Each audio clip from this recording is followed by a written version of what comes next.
నమస్తే సార్. నమస్తే. మీ పేరు? సంతోష్ నా పేరు. ఇప్పుడు మీ ఉండే ఊరు? సిరికొండ గ్రామం. ఇప్పుడు పార్లమెంట్ ఎలక్షన్స్ వస్తున్నాయి కదా, మీరు ఎవరికి ఓటేద్దాం అనుకుంటున్నారు? మేము బీఆర్ఎస్ పార్టీ బాజిరెడ్డి గోవన్నకు కాగుర్తు ఓటేస్తామండి. ఎందుకు? బాజిరెడ్డి గోవన్న ప్రజల మనిషి, నిరంతరం ప్రజల కోసం తపన పడే వ్యక్తి కాబట్టి. అరవింద్ ఎట్లా ఉంటాడంటే కార్యకర్తలను పట్టించుకోడు. అటు జీవన్ రెడ్డి కాంగ్రెస్ పార్టీ చెందినటువంటి జీవన్ రెడ్డి అసలు కార్యకర్తలను కూడా పట్టించుకోరు.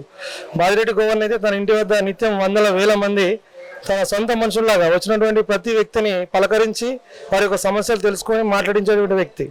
అలాగే ప్రజల కోసం నిరంతరం పనిచేసేటువంటి వ్యక్తి ఎవరైనా ఉన్నారంటే నిజామాబాద్ జిల్లాలో బాజిరెడ్డి గోవన్న మాత్రమే. అట్లాగే కేసీఆర్ పథకాలు కానీ ఇంతకుముందు చేసిన పథకాలు కానీ ఇప్పుడు బాజిరెడ్డి గోవన్న బీఆర్ఎస్ పార్టీ నుంచి నిలవడం, ఇక్కడ ఉన్న సిరికొండ మండలం నుంచి మేము కారు గుర్తుకు ఓటేసి భారీ మెజారిటీతో గెలిపించుకోవాలని నిర్ణయం చేసుకున్నాం. కాంగ్రెస్ పార్టీ కూడా కరెంట్ బిల్ తగ్గించింది, ఫ్రీ బస్ పెట్టింది, మరి ఇవన్నీ చేసింది కదా కాంగ్రెస్ పార్టీ కూడా. కాంగ్రెస్ పార్టీ ఓన్లీ మాటలు చెప్పడమే కానీ చేతులలో పని కాదు. ఎందుకంటే డిసెంబర్ 8వ తేదీన రుణమాఫీ ప్రకటిస్తామని చెప్పి స్వయంగా రేవంత్ రెడ్డి ప్రకటించాడు. డిసెంబర్ 8 రోజున రుణమాఫీ ప్రకటిస్తానటువంటి వ్యక్తి ఇప్పటికీ రుణమాఫీ ప్రకటించలేదు. నేను రుణమాఫీ కోసము డిసెంబర్ 6న రుణమాఫీ క్రాప్ లోన్ తీసుకున్నా, ప్రకటిస్తారేమో అన్న ఒక ఆలోచనతో తీసుకున్నా.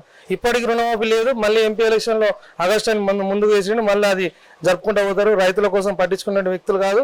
కరెంటు విషయంలో కానీ ఇంటికి 2 మీటర్లు 3 మీటర్లు ఉన్నాయి. ఇప్పుడు కరెంటు ఉచితంగా ఇస్తుంటా అంటారు. వాస్తవంగా వాళ్ళకు చెందేటువంటి కరెంటు మీటర్ మాఫీలో లేదు. అనవసరమైనటువంటి మీటర్లు మాఫీలో పెట్టారు. ప్రజలంతా గందరగోళమైనటువంటి పరిస్థితి ఉన్నది. 100 రోజుల్లోనే ప్రజలంతా తిరుగుబాటు చెందే విధంగా వాళ్ళ పాలన ఉంది.